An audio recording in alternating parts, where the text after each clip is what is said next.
2016년 교통사고 재현론 기출문제 풀이하겠습니다. 51번입니다.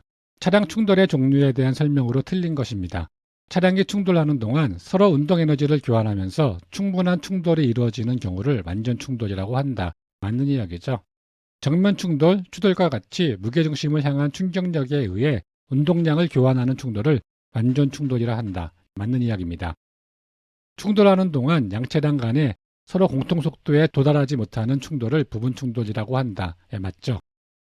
공통 속도에 도달하는 충돌을 부분 충돌이라 하며 파손된 표면이 완전하게 맞물린다. 4번은 완전 충돌에 대한 이야기죠. 공통 속도에 도달하고요. 파손된 표면이 완전하게 맞물리는 충돌은요. 완전 충돌입니다. 그래서 답은요. 4번이 되겠죠. 52번입니다. 교통사고 도면 작성 시 충돌 위치를 파악하기 위한 일반적인 기준점에 해당하지 않는 것입니다.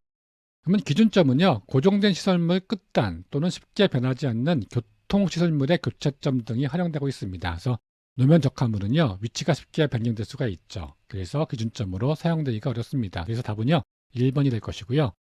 이 건물 후퇴선은 잘 모르겠죠. 건물 후퇴선은요, 인도에서 일정 거리를 두고 건물을 건축할 수 있는 이격거리를 말하고 있는 상황입니다. 그래서 답은요, 1번이 되겠습니다. 53번입니다.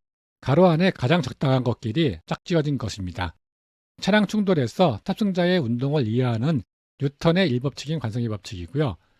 그리고 충돌 사고에서 탑승자의 부상을 방지하기 위해 탑승자를 차량에 구속시키려는 목적으로 안전띠가 개발된 상황이죠.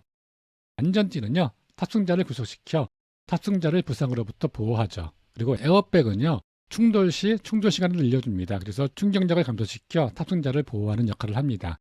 충격력 I는 FT죠. 힘 곱하기 시간입니다. 그러면 이 충격력 기준, 힘 기준으로서 이항 정리하면은요, T는 곱하기 관계가 있으니까요, 이항하면서 분모가 되는 상황입니다. 그래서 F는 T분의 I죠. 그러면 시간이 늘어나면은요, 충격력이 줄어들겠죠. 그래서 답은요, 2번이 되겠습니다. 54번입니다. 인체 상해에 관한 용어 설명입니다. 만든 단어끼리 짝지어진 것은? 하고 물어봤습니다. 창상 중에서 가장 경한 것으로 피부의 표피 부위만 벗겨지는 상해를 말한다. 찰과상이죠. 표피박탈이라고 합니다. 칼, 바늘, 못등에 애매한 것에 찔려서 발생하는 상해를 말합니다. 이게 찔린 상처를 자창이라고 하죠. 그리고 골 부착부 근처에 섬유 조직이 파열된 상해를 말한다. 염자를 말하고 있습니다. 그래서 답은 4번이 될 것이고요. 창상은요, 외부의 압력으로 조직의 연속성이 파괴된 상태죠. 즉 모든 상처입니다. 그리고 자창은요, 자멸 손상 현상이죠. 즉 으스러진 손상입니다. 그리고 결손창은요, 피부 또는 연조직이 떨어져 나간 상처죠. 타박상은요, 둔기에 맞아서 생긴 멍이죠. 또 피하 출혈 또는 자상이라고도 합니다. 그래서 답은요, 4번이 되겠습니다. 55번입니다. 교통사고 재현에서 사용되는 PDOF, 즉 충격력의 반영이죠. 이 PDOF의 개념에 대한 설명을 모두 고른 것을 구하는 문제입니다. 충돌 시 양차량 간의 충격력의 크기는 서로 같다. 맞는 이야기죠. 양차량 간의 충격력 작용점은요, 항상 2개 지점이다. 작용점은 1개입니다. 그리고 충격력 크기는 차량의 무게와 상관이 없다. F는 MA라고 했습니다. 질량 곱하기 가속도니까요. 충격력은요, 질량과 비례하는 사항입니다. 충돌 시 무거운 차량의 충격력이 반드시 크다. 충격력은 같습니다. 작용 반작용에 의해서요. 같습니다. 충돌 부위를 접합한 상태에서 충돌 시 양차량 간의 힘의 방향을 표시하면 반드시 일직선으로 작용한다. 맞는 이야기죠. 작용 반작용에 의해서요. 힘은 같고요. 서로 반대 방향이고요. 일직선상으로 작용하는 사항입니다. 충돌 시 양차량에 작용한 충격력의 방향은 서로 같은 방향이다. 충격력의 방향은 서로 반대 방향이라고 했습니다. PDOF는요, 충돌 차량의 파손 형태와 모습, 파손량 등을 통하여 추정한다. 형태, 모습, 그리고 파손량 등을 통해서요, 추정할 수가 있죠. 그래서 답은요, 기역, 미음, 시옷이 있는 3번이 되겠네요. 56번입니다. 차량과 보행자 정면 충돌 시 보행자가 튕겨지는 속도와 가장 유사한 것입니다. 차량과 보행자가 충돌 시요, 보행자는 차량의 충돌 속도로 튕겨나간다고 했습니다. 그래서 답은 3번입니다. 차량에게 충돌을 했습니다. 그래서 처음에는 포물선 운동을 하고요. 그리고 노면 마찰 운동을 합니다. 그래서 포물선 운동할 때요, 수평 방향은 등속 운동한다고 했습니다. 그래서 답은요, 3번이 됩니다. 57번입니다. 가속도 3m/s의 자승이 의미하는 것은입니다. 가속도는요, 속도가 일정하게 증가 또는 감소하는 운동이고요. 속도 변화가 없이 일정한 것은요, 등속 운동이죠. 그리고 속도가 감소합니다. 그러면 마이너스 가속도죠. 즉 감속도가 되는 사항입니다. 즉 속도가 증가함을 의미하는 4번이 답이 되겠습니다. 58번입니다. 건조한 아스팔트 노면에서 대형 버스의 마찰 계수값은 일반 승용차 마찰 계수값에 얼마를 적용하는 것이 가장 적절한가? 약 75에서 85% 적용하면 된다고 했습니다. 대형차의 제동시 마찰력은요, 일반 승용차에 비해서 약 75%에서 85%라고 했습니다. 답은요, 3번이 되겠습니다. 59번입니다. 차량이 길이 15m의 스키드 마크를 발생시키고 정지하였습니다. 제동 구간에서요, 평균 가속도가 6.86m/s의 자승으로 측정되었습니다. 감속도니까 마이너스겠죠. 그리고 차량 진행 방향으로 3% 오르막 경사가 있습니다. 이에 대한 설명으로 틀린 것입니다. 제동 구간에서 타이어와 노면 간의 견인 계수값은 0.7이다. 그리고 경사도 3%를 각도로 환산하면 약 1.72도이다. 스키드마크 발생 직전 속도는요, 61.6km/h 정도이다. 감속도는요, 견인 계수 곱하기 중력 가속도로 표현한다. 4번은 맞는 내용이죠. 하나하나 좀 계산해보면 알겠네요. 견인 계수 먼저 살펴보도록 하겠습니다. A는 마이너스 FG죠. 감속이었으니까요. 그러면 F 기준 이항 정리하면은요, 마이너스 G가 이항하면서 분모가 되면 되죠. 그래서 F는요, 마이너스 G분의 A가 되는 상황입니다. A가 마이너스 6.86이었었고요. G는 9.8 적용하면 되겠죠. 그래서 마이너스 9.8분의 마이너스 6.86이 됩니다. 계산하면은요, 0.7이 됩니다. 1번은 맞는 내용이 되겠네요. 자, 한번 경사도 살펴보겠습니다. 탄젠트 세타는요, 퍼센테이지 나누기 100이죠. 즉, 3 나누기 100이 됩니다. 계산하면은요, 0.03이 나왔습니다. 그러면 도를 구하는 거니까요, 세타 기준 이항 정리하면 되겠죠. 그러면은요, 세타는요, 아크탄젠트 0.03이 됩니다. 계산하시면은요, 1.72도가 나왔습니다. 2번도 맞는 답이 되겠습니다. 그럼 제동 직전 속도 구하겠습니다. 그러면 이 정보들 보시면은요, 시간 정보가 없는 상황이죠. 시간 정보 없을 때 활용할 수 있는 공식 3공식입니다. V의 자승 마이너스 VI의 자승은 EAD이죠. 그러면 제동 직전 속도 VI 기준 이항 정리하면 되겠죠. V의 자승이 이항하면서 마이너스가 되는데요. 이 앞에 마이너스를 없애려면은요, 반대편에 플러스는 마이너스가 되고요, 마이너스는 플러스가 되겠죠. 그리고 제곱근 없애려면은요, 반대편에 루트 씌워주면 됩니다. 그래서 VI는 루트 V의 자승 마이너스 EAD가 되는 상황입니다. VE가 정지했고요. 그리고 A는 마이너스 6.86이었었고요. 그리고 거리 D는요, 15m였습니다. 적용시키면은요, 루트 0의 자승 마이너스 2 곱하기 마이너스 6.86 곱하기 15가 됩니다. 계산하시면은요, 14.35가 나오고요. 곱하기 3.6 해주면은요, 51.64km/h가 나왔습니다. 즉, 3번이 틀리게 되겠죠. 그래서 답은요, 3번이 되겠습니다. 60번입니다. 차량이 25m/s의 속도로 주행하다 0.5g로 감속하여 32m의 거리를 이동하였을 때 속도를 구하는 문제입니다. 중력 가속도는 9.8m/s의 자승이 주어졌습니다. 정보 살펴보도록 하겠습니다. 처음 속도 VI가 25m/s였었고요. 가속도는요, 마이너스 0.5g죠. 감속이니까요. 그리고 이때의 G는요, 중력 가속도 9.8m/s의 자승을 의미하고 있습니다. 거리 D는요, 32m였었고요. 그리고 중력 가속도 9.8m/s의 자승이라고 했습니다. 그러면 이 가속도 A는 마이너스 0.5g니까요. 가속도는요, A는 마이너스 0.5g였죠. 이 G가 중력 가속도라고 했죠. 그리고 9.8m/s의 자승을 곱해주면 되는 사항입니다. 그래서 마이너스 0.5 곱하기 9.8m/s의 자승이 됩니다. 계산하시면은요, 마이너스 4.9m/s의 자승이 됩니다. 그러면 나중 속도 구할 수 있겠죠. 정보 보시면은요, 시간 정보가 없는 사항이에요. 그러면 시간 정보 없을 때 활용할 수 있는 공식 3공식이죠. V의 자승 마이너스 VI의 자승은 EAD입니다. 구하려고 하는 게 나중 속도니까요, V 기준 이항 정리하면 되겠죠. VI의 자승이 마이너스였으니까요, 이항하면서 플러스가 되고요. 제곱근을 없애려면은요, 반대편에 루트 씌워주면 됩니다. 그래서 VE는 루트 VI의 자승 플러스 EAD가 됩니다. VI가 25고요. 그리고 A는 마이너스 4.9, D는 32m였습니다. 적용시키면은요, 루트 25의 자승 플러스 2 곱하기 마이너스 4.9 곱하기 32가 됩니다. 계산하시면은요, 17.65m/s이 나왔고요. 곱하기 3.6 해주면은요, 63.53km/h가 됐습니다. 그러면 약 63.5km/h죠. 그래서 답은 3번이 되겠습니다. 61번입니다. 승용차가 중앙선을 넘어가 반대편에 주차된 차량을 비스듬히 충돌하였습니다. 사고 현장에는 주차 차량을 충돌하기 전 승용차의 스키드 마크가 3m가 중앙선을 가로질러 나타나 있었고 승용차의 운전석 에어백은 터져 있는 상태였습니다. 이에 대한 설명으로 틀린 것입니다. 도로 경사는 없었고요. 노면 마찰 계수는 0.8로 확인되었고요.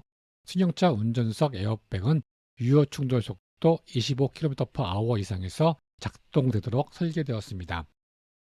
승용차가 주차 차량을 충돌하는 과정에서 발생한 속도 변화량이 운전석 에어백 작동 여부와 밀접한 관계가 있다. 유효 충돌 속도는요, 충돌 속도 마이너스 충돌의 공통 속도죠. 그래서 속도 변화량과 밀접한 관계가 있는 사항입니다. 승용차의 주차 차량 충돌 속도가 최소 25km/h 이상이어야 한다. 유효 충돌 속도가 25km/h 이상에서 작동되도록 설치되어 있으니까요. 맞는 이해가 되겠죠. 스키드마크 발생 길이만을 적용하여 계산된 승용차의 속도는 약 81.9km/h이다. 이거는 계산해 봐야 되는 사항일 것 같고요. 승용차의 스키드마크 발생 전 속도는 스키드마크도 계산된 81.9km/h와 에어백 작동 속도 25km/h를 더하여 106.9km/h 이상이다. 이거는 틀린 내용이죠. 유효 충돌 속도는요, 충돌 직전 속도 마이너스 충돌 후 공통 속도이기 때문에요. 이 두 개를 더해주면 안 되는 사항입니다. 그래서 답은 4번이 될 것이고요. 근데 이 3번도 좀 문제가 있을 것 같아요. 문제의 정보만으로는요, 충돌 전 승용차의 속도는요, 산출할 수가 없습니다. 그렇죠? 이때 이 81.9km/h는요, 나중 속도가 25km/h일 때 산출된 속도입니다. 그래서 3번도 좀 문제가 있습니다. 그래서 답은요, 3번, 4번으로 하겠습니다. 62번입니다. 불규칙한 도로 노면에서 주행하는 차량이나 적재물이 없는 화물차가 제동할 때 자주 발생하는 흔적입니다. 스키드 마크에 대한 내용이죠. 그러면 갭 스키드 마크 가속 스커프 임프린트에 대해서 살펴보도록 하겠습니다. 갭 스키드 마크는요, 제동 중 일시적으로 브레이크 페달을 떼었다가 다시 밟아 중간이 끊긴 스키드 마크죠. 그래서 반드시 스키드 마크하고 구분할 수 있어야 되는 사항입니다. 스키드 마크는요, 속도 계산 시 전체 길이를 계산하면 되고요. 갭 스키드 마크는요, 갭 구간을 빼고 흔적 구간의 길이를 더해서 계산하면 되는 사항이죠. 가속 스커프입니다. 차량이 급출발할 때 헛바퀴를 돌겠죠. 그러면서 노면과 급격한 마찰로 나타나는 흔적입니다. 임프린트는요, 비포장길이라든지 진흙탕길, 노면이 연한 상태일 때, 그리고 노면에 액체 위를 지나갈 때요, 타이어 트레드가 찍힌 듯한 흔적입니다. 그래서 답은요, 1번이 되겠습니다. 63번입니다. 부분 충돌에 대하여 맞게 설명한 것은입니다. 충돌하는 과정에서 충돌 차량과 상대 속도가 0이 되지 않고 충돌하는 차량이 계속적으로 움직이는 충돌을 말한다. 맞는 이야기죠.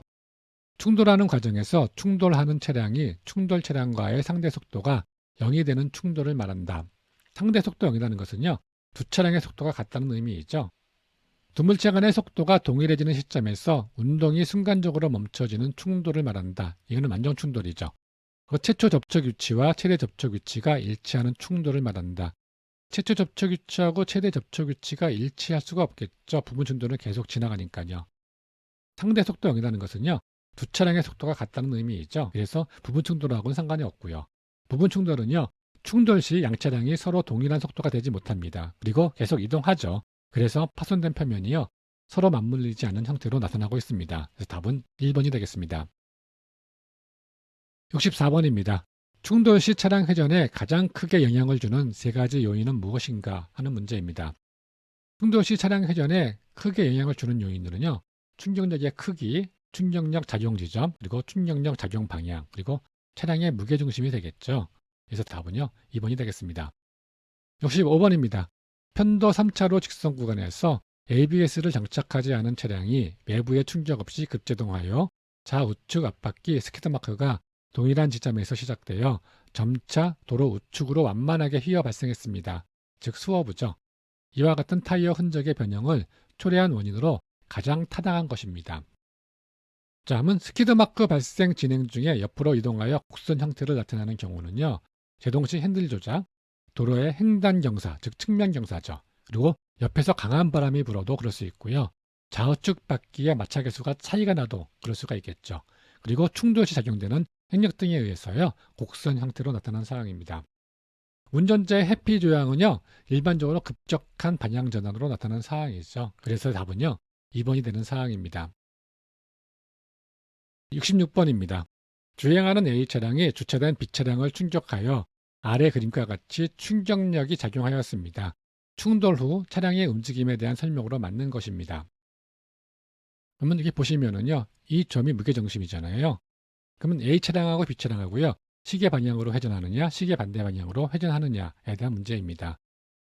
그러면 A 차량은요, 이렇게 봤을 때요, 무게중심 오른쪽으로 충격력이 작용했습니다. 그래서 시계 반대 방향으로 회전할 것입니다. B 차량은요, 충격력의 방향이 무게중심의 왼쪽으로 작용했습니다. 그래서 시계 방향으로 회전할 것입니다.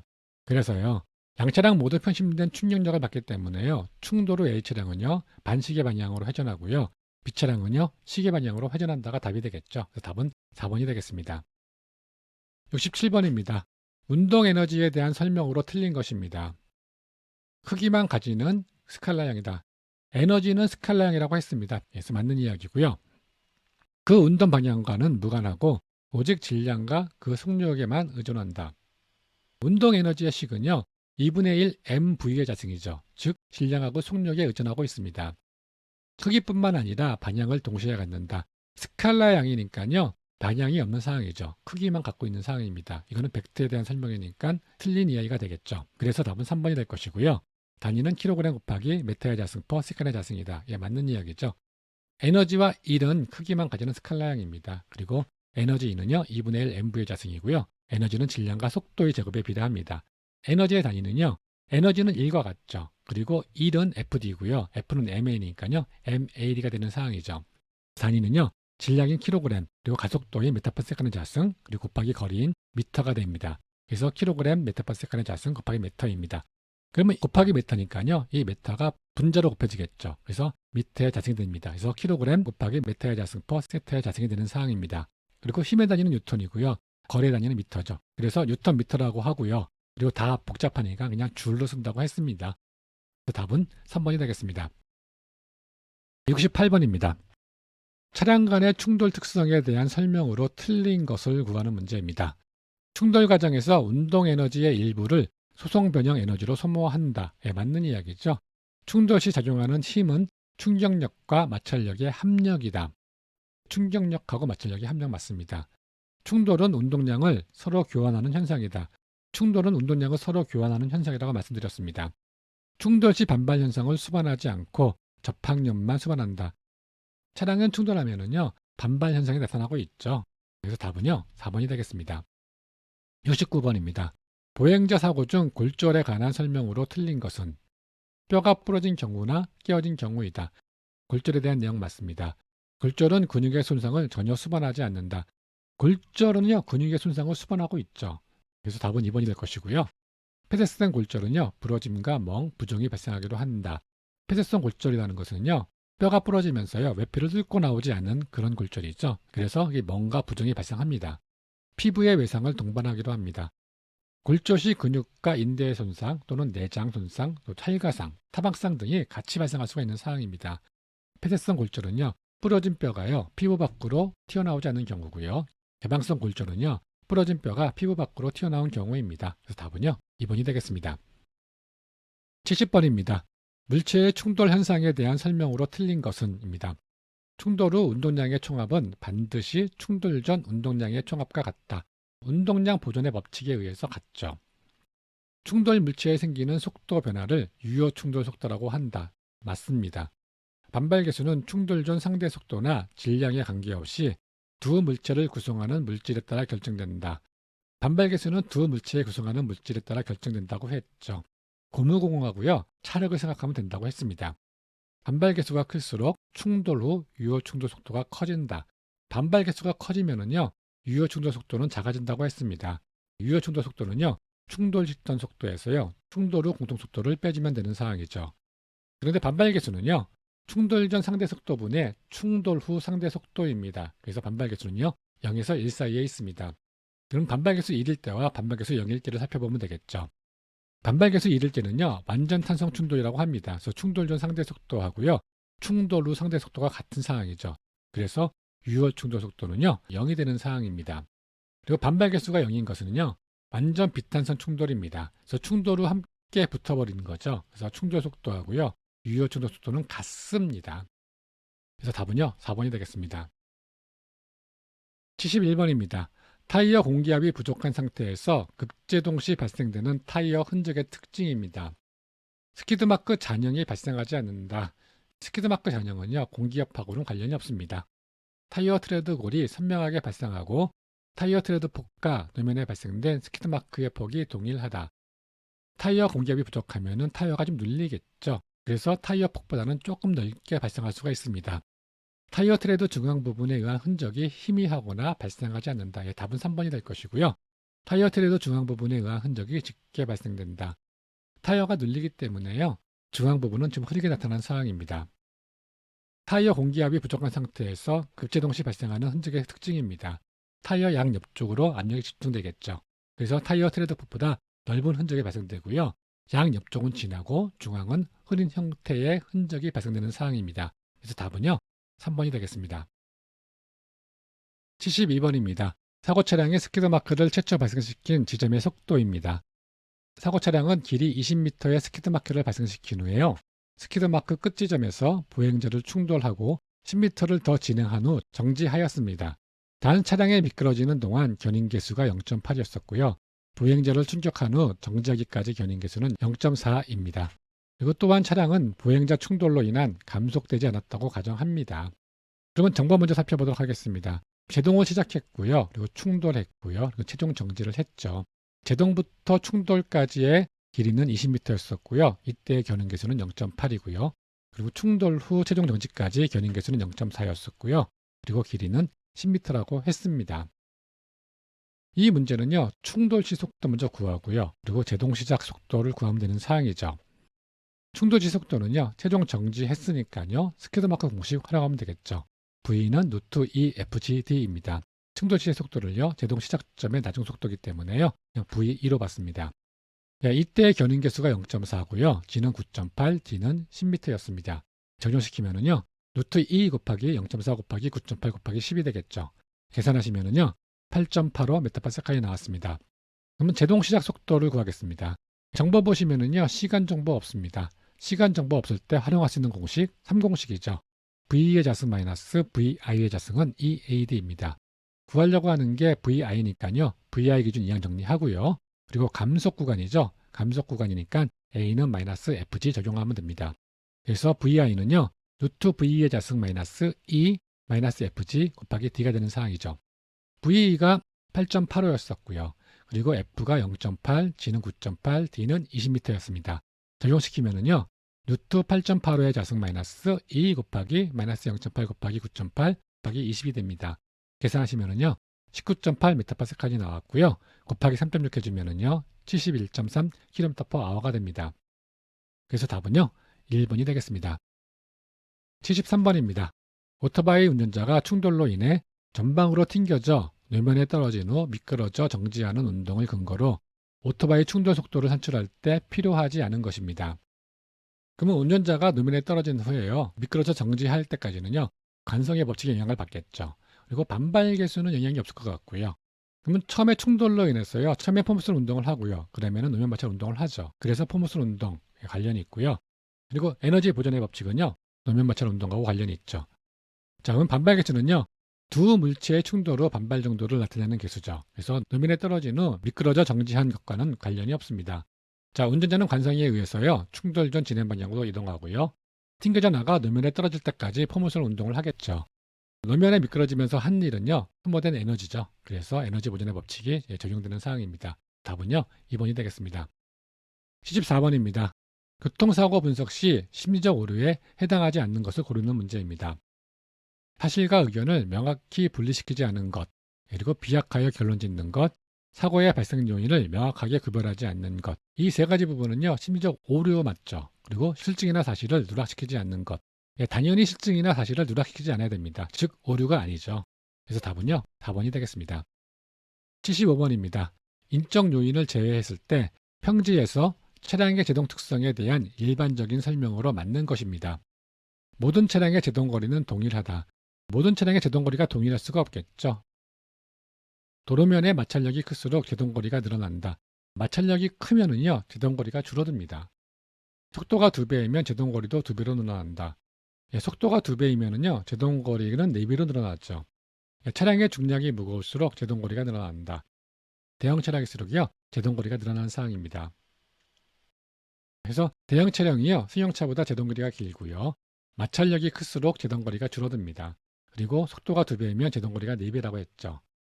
그러면 스피드마크 공식 알고 계시죠? V는 루트 EFGD입니다. 제동거리 구하기 위해서는요, D 기준 이항 정리해야겠죠. 그러면 EFG는 곱하기 관계였으니까요, 이해가면서 분모가 되고요. 이 루트를 없애려면은요, 반대편에 제곱근을 해주면 되죠. 그래서 D는 EFG분의 V의 자승이 됩니다. 즉 속도가 2배이면은요, V의 자승이니까요, 4배가 되는 상황입니다. 그래서 답은요, 4번이 되겠습니다. 여러분도 수고 많으셨고요. 다음 시간에 찾아뵙도록 하겠습니다.